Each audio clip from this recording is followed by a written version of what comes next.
Welcome to the booby trap. Get tight, sucker.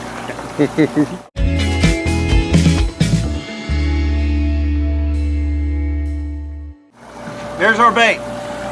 This is about the perfect size bait. Bait Masters of South Florida carries this bait.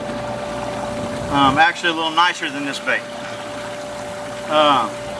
This bait's fully rigged, ready to go. 7691, 300-pound monoliter, clear preferably. I like pink also, but this is the setup right here, ready to go. Matt's got the wind-on leader, 65 foot.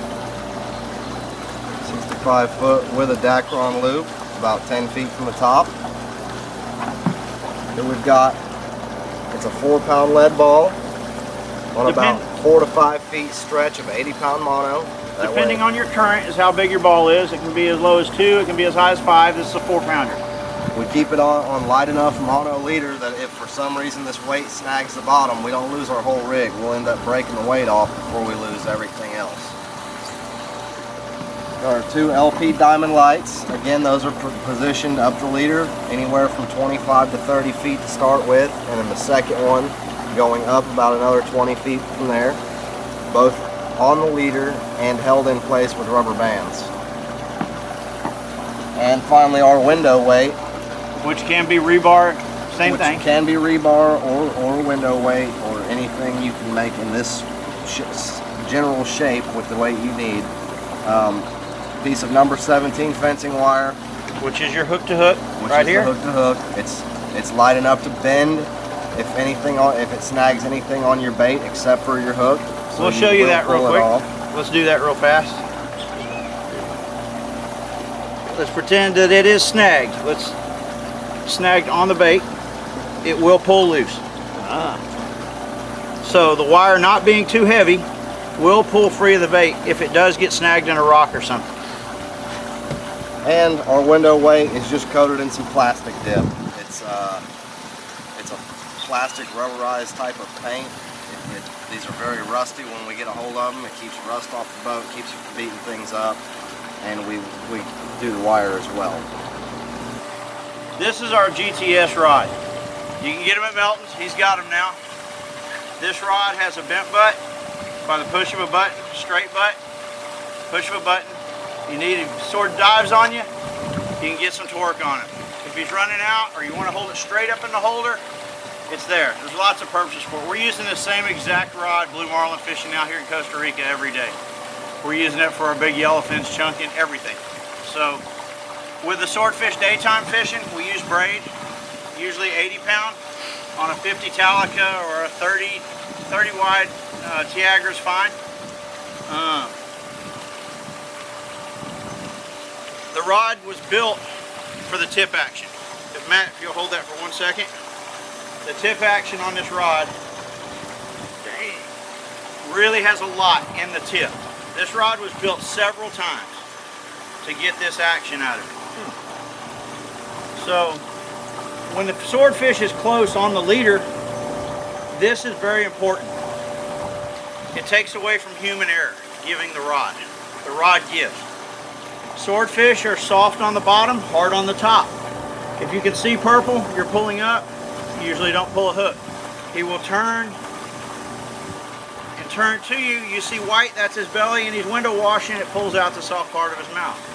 This can help prevent that 1 or 2 second snap of the finger that he turns on you and doesn't pull. Most swordfish are lost in 100 feet of the leader.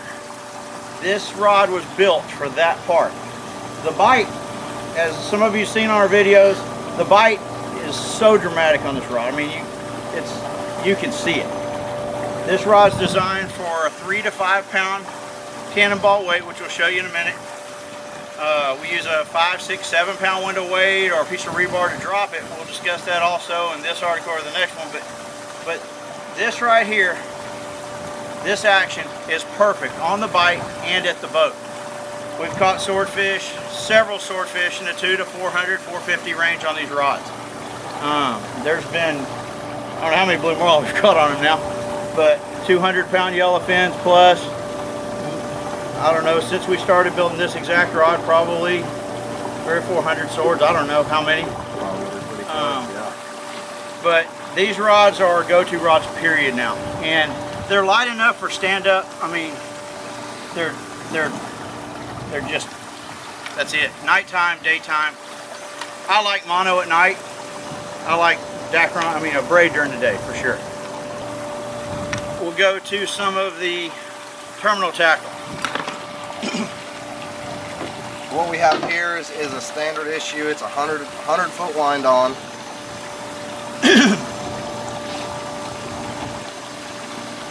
About 10 feet from the top of the wind on, I've got a Dacron loop. That loop stays there. It's not moving. It's permanent right there. What goes on that loop is this 4-pound cannonball with a long line clip.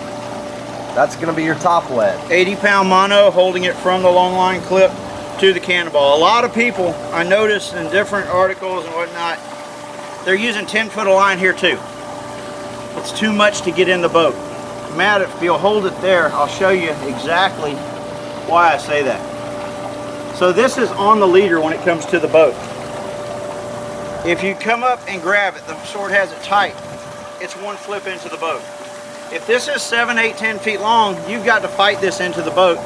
The leader gets slack, the captain doesn't go forward, something happens there. But this clips onto here. This keeps your bait down. This doesn't get it there, it keeps it there.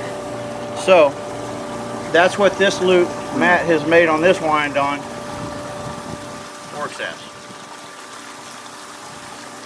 So the weight that's going to get you there, this weight's going to go hook to hook with a bait. Shut that here.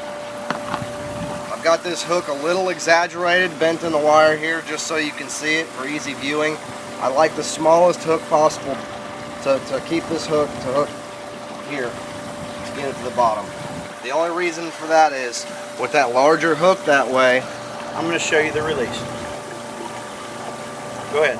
with that larger hook that way, if it doesn't release the way it's supposed to, as he's about to show you, it'll catch a stitch, and that has not ripped a bait apart, but it'll fight you getting the weight to drop off. Here's how it comes off. That's it. We'll do it again here. So this goes onto the hook. It's very simple. Hook to hook. We call it a booby trap squid sled.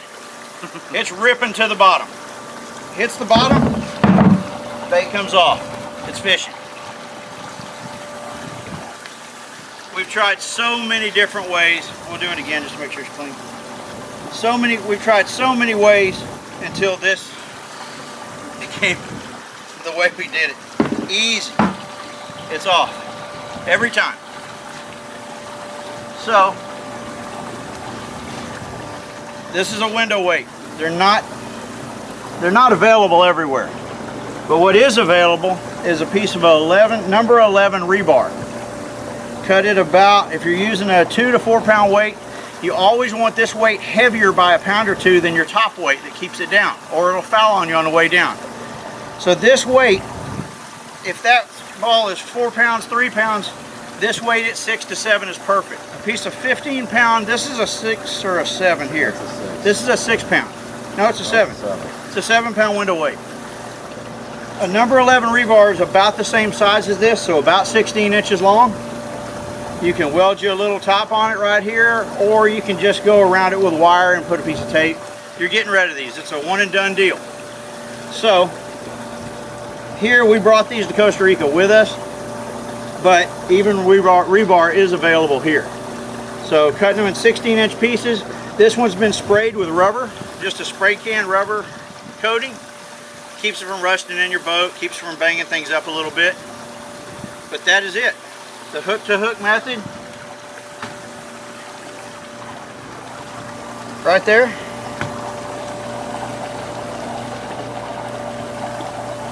That's it. The release. Oh, pretty good.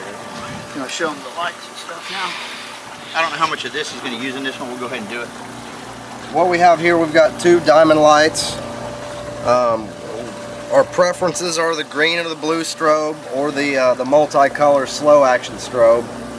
These lights give a fairly good amount of life for their price.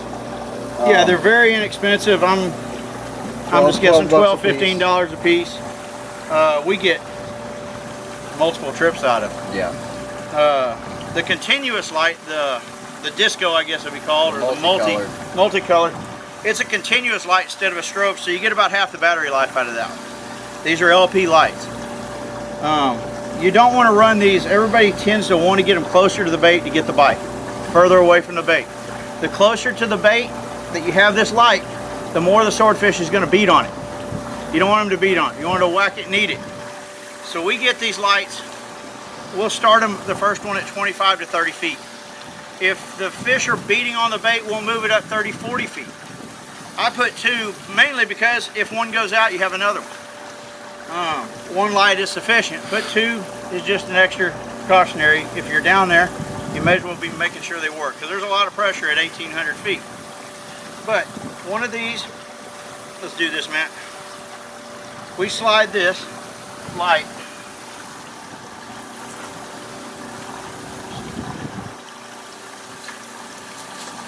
this part of the wind on is connected with a cat's paw to the reel, to the line, main line. At the other end, before we crimp our squid and leader on, we'll slide this light onto the leader. I got a rubber band right here. All right, hold that, Matt. What we'll do now, the angler can reel these lights where the leader man doesn't have to pop the light loose.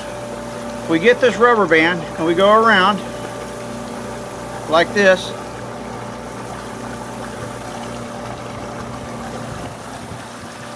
And there it is. Now when the angler reels it into the rod, he can break the rubber band. See it come loose right there. It breaks itself. The wireman has nothing to do with it anymore. Doesn't have anything to cut, he doesn't have anything to break loose. The tip of the rod will break that rubber band off. This rubber band's actually just a touch heavier than we usually use. I did that so you could see it. This is a, what, 32? 32 or 16. So, 16. So, something the next size smaller.